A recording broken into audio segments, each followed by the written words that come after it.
अब करेंगे question number 21 chapter 18 geometrical optics concepts of physics volume 1. A cylindrical vessel of diameter 12 centimeter contains 800 pi centimeter cube of water. A cylindrical glass piece of diameter 8 centimeter and height 8 centimeter is placed in the vessel. तो ध्यान से आपने पढ़ा होगा cylindrical vessel है, ये figure दिया हुआ है क्वेश्चन के साथ, उसको मैंने यहाँ रीड्रॉ कर रखा है। तो ये है वो सिलेंड्रिकल वेसल। उसका बॉटम कैसा होता है, उसका बेस होता है सर्कुलर। सिलेंड्रिकल वेसल है, ये ध्यान देना है आपको। इसका डायमीटर कितना है, 12 सेंटीमीटर। तो ये सर्कुलर जो बेस होता है उसका डायमीटर है 12 सेंटीमीटर, रेडियस हो जाएगी 6 सेंटीमीटर। और इसमें कितना पानी भरा हुआ है, 800 पाई सेंटीमीटर क्यूब, मतलब इसमें भरे हुए पानी का वॉल्यूम दे रखा है सीजीएस में 800 पाई सेंटीमीटर क्यूब। और इस सिलेंड्रिकल वेसल में एक ग्लास पीस रखा है, वो भी सिलेंड्रिकल है।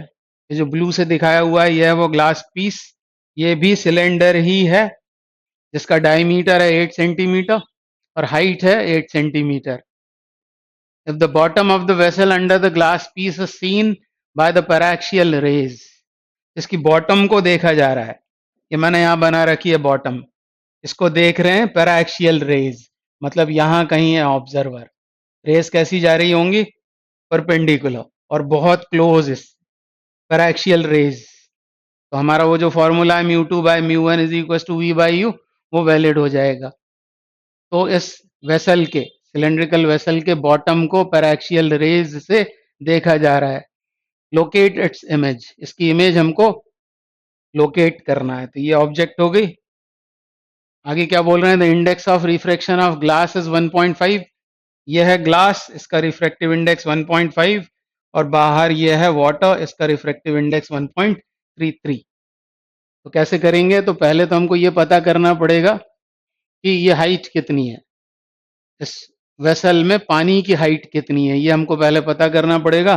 थोड़ी मेंसुरेशन लगानी पड़ेगी। तो मेंसुरेशन से ये हाइट पता करेंगे। मान लो ये है एच हाइट है, तो करना क्या पड़ेगा, इसका वॉल्यूम फाइंड करेंगे। इस रीजन में पानी भरा हुआ है, उसका वॉल्यूम हमको गिवन है।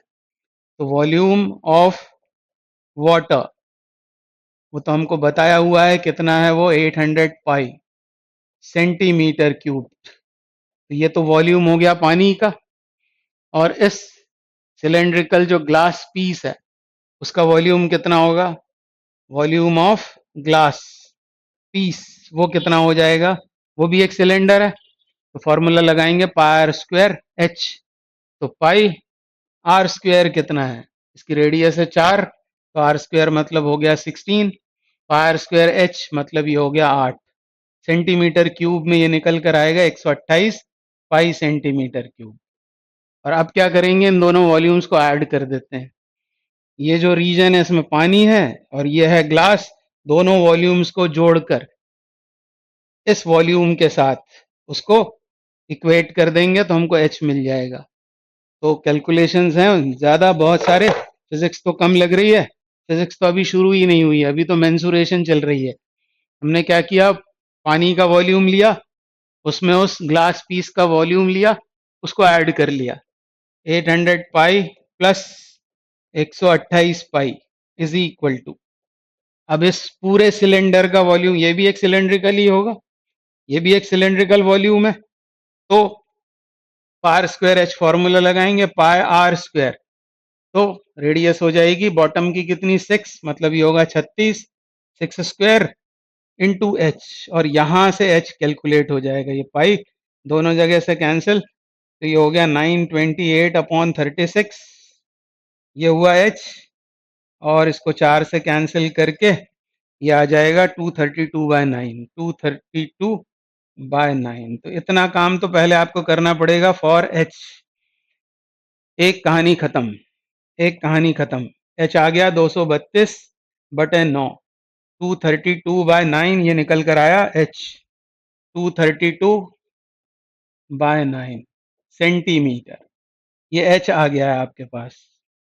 अब हमको इसकी इमेज फॉर्म करनी है, तो इमेज बनेगी कैसे, तो ये ऑब्जेक्ट हो गई है ग्लास में, तो इस इंटरफेस पर पहले रिफ्रैक्शन होगा, इसको नाम दे देते हैं 1। ये कौन सा इंटरफेस है? Glass water interface. तो इस इंटरफेस पर पहले इमेज फॉर्मेशन करेंगे। उसका रे डायग्राम यहाँ आप दिखा सकते हैं इस तरह से। कैसे कि इस ऑब्जेक्ट से चलेगी एक रे, ये इंसिडेंट रे हो गई, ये इंसिडेंट रे हो गई, ये भी एक इंसिडेंट रे। ये एक्सिस से बहुत क्लोज है, पैराक्सियल रेस की बात हुई है इसलिए। ये दोनों हो गई इंसिडेंट रेज, और ये क्योंकि जा रही है कहाँ से कहाँ? ग्लास से पानी में, यानी डेंसर से रेयरर मीडियम में, यानी अवे फ्रॉम नॉर्मल। इस तरह से वो ट्रेवल करेंगी, इस तरह से ट्रेवल करेंगी दोनों रेज। तो ये दोनों कौन सी हो गई? Incident raise. ये दोनों रिफ्रैक्टेड, यहाँ कहीं वो मीट नहीं होंगी, बैकवर्ड एक्सटेंड करेंगे तो यहाँ इमेज फॉर्म हो जाएगा I1 पर। अब ये इमेज होगी कहाँ? तो इस इंटरफेस से इसकी हम डिस्टेंस पता कर सकते हैं, ये वाली इंटरफेस से ये इमेज कहाँ पर फॉर्म होगा। उसके लिए क्या करेंगे? रिफ्रैक्शन का कौन सा फॉर्मूला लगाएंगे? फॉर रिफ्रैक्शन एट, ये क्या है? ये है glass water interface, glass water interface, glass water interface मतलब 1 यहाँ पर। तो कौन सा फॉर्मूला लगाएंगे? फॉर्मूला ये लगाएंगे हम, कौन सा? μ2 by μ1 is equal to V1 upon U1। ये फॉर्मूला लगाएंगे। μ2 कौन होता है? तो रिफ्रैक्शन के बाद लाइट रेज जिस मीडियम में जाती हैं, तो यहाँ हुआ है रिफ्रैक्शन, रिफ्रैक्शन के बाद वो जा रही हैं पानी में, और पानी का रिफ्रैक्टिव इंडेक्स 1.33, या उसको 4/3 ले सकते हैं। तो ये रख दिया मैंने μ2 का वैल्यू। और रिफ्रैक्शन के पहले रेज जिस मीडियम में एग्जिस्ट करती हैं वो है ग्लास, ग्लास का रिफ्रैक्टिव इंडेक्स है 3/2, तो यहाँ आएगा 3/2 रेसिप्रोकेट होकर 2/3 बन जाएगा। V1 ये हमको पता करना है, और इंटरफेस से ऑब्जेक्ट की डिस्टेंस कितनी है? तो ये है ऑब्जेक्ट की डिस्टेंस, इंटरफेस से ऑब्जेक्ट की डिस्टेंस इंसिडेंट रेस से ऑपोजिट। तो यहाँ -8 भी आप डाल सकते हैं, और यदि रे डायग्राम आपने बनाया साथ में तो इसको सिर्फ 8 लिखो। डायग्राम में दिख रहा है कि इधर बनेगी इमेज इंटरफेस से नीचे, क्योंकि इंसिडेंट रेस से ऑपोजिट है। तो V1 आ जाएगा यहाँ से 64/9, V1 comes out to be 64/9 centimetre. तो ये कौन सा डिस्टेंस है? ये वाला आया 64/9। ये इंटरफेस से यहाँ पर इमेज फॉर्म हुआ, I1 64/9 निकल आया। अब ये जो इमेज बनी है, इस इंटरफेस ने जो इमेज बनाई है, ये काम करेगी इसके लिए, इंटरफेस 2 के लिए ये ऑब्जेक्ट का काम करेगी। मतलब इसके लिए फिर से यही वाला फॉर्मूला लगाएंगे, इंटरफेस वाटर एयर के लिए फिर से यही फॉर्मूला यूज करेंगे, और उसके लिए ऑब्जेक्ट डिस्टेंस ये हो जाएगा यहां से यहां तक। तो पहले निकालना पड़ेगा कि ये कितना है। तो ये कैसे आएगा? तो ये आएगा 232/9, ये तो पूरी हाइट आई है, इसमें से 8 घटाएंगे, 232/9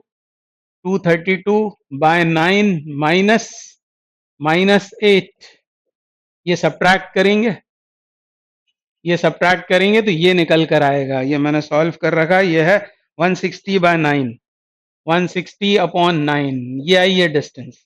और इसमें इसे ऐड करेंगे 160/9 प्लस 64/9, तब जाकर इस इंटरफेस से इसकी डिस्टेंस निकल कर आएगी। फिर से बोलता हूं मैं, इस इंटरफेस के लिए I1 serves as object.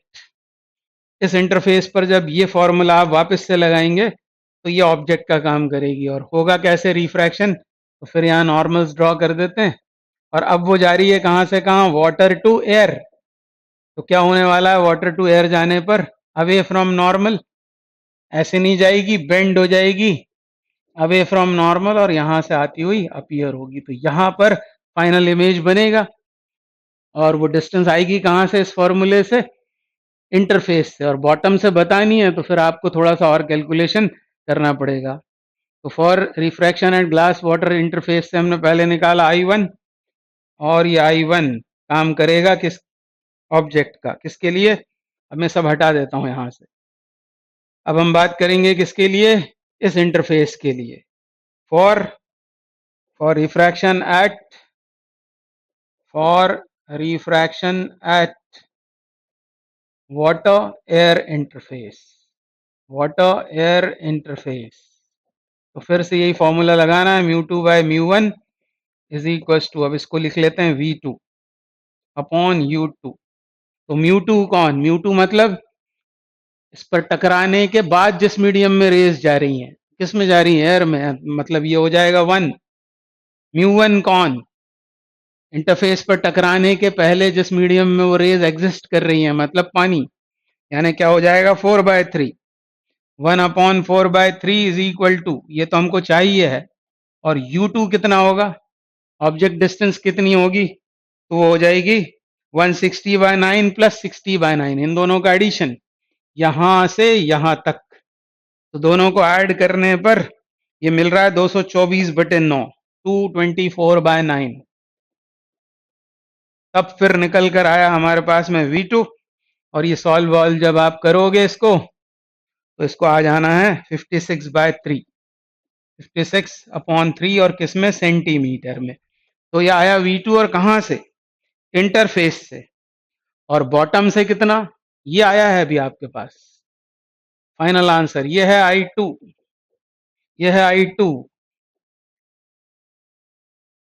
Final जो इमेज बना, वो इंटरफेस से इतनी दूर है। तो अब यहां से यहां तक आपको पता ही है, इसमें से इसको घटा देंगे, इसमें से 232/9 में से इसको सब्ट्रैक्ट कर देंगे आप 56/3 को, 56/3 को, तब आपको फाइनल आंसर मिलेगा। ये है फ्रॉम बॉटम, फ्रॉम बॉटम, ये शायद पीछे आंसर में ये दिया हुआ है।